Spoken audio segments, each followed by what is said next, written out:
আসসালামু আলাইকুম গাইস, আপনারা কেমন আছেন? আশা করি ভালো আছেন। আমিও ভালো আছি। আমরা ছোটোখাটো একটা উদ্যোগ নিয়েছি, উদ্যোগে আমরা আশা করি সফল হয়েছি।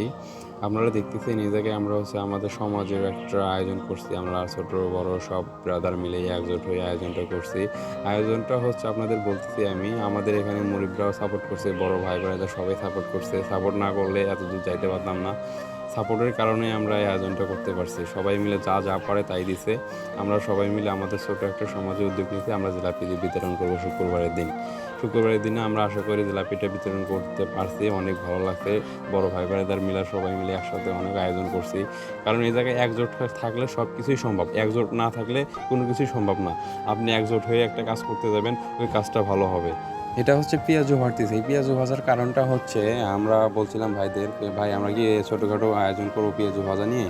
বলতেছে হ্যাঁ করো, সমস্যা নেই। আমরা সবাই মিলে একজোট হয়ে কাজ করছি, সবাই একটু খায়, একটু ঝালমুখ করুক। পরে ভাবলাম তো ঠিক আছে, পেঁয়াজু তৈরি করো তাহলে। সবাই মিলে একজোট আছে, আমরা 40-50 জন আছি। 40-50টা পেঁয়াজু ভাজলাম, ভাজার পরে বালতিতে রাখছি।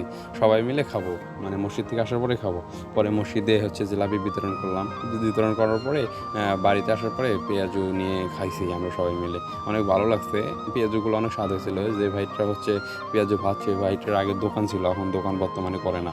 অনেক ভালো ছিল। এই যে এখানে আমরা ফের করছি সকালে, আমরা 6টা-7টার দিকে আমরা নাস্তা করছি, কারণ এখানে তো অনেক আয়োজন হচ্ছিল। এই কারণে নাস্তা করার পরে, খাওয়া দাওয়া করার পরে সব কিছু আয়োজন করছি।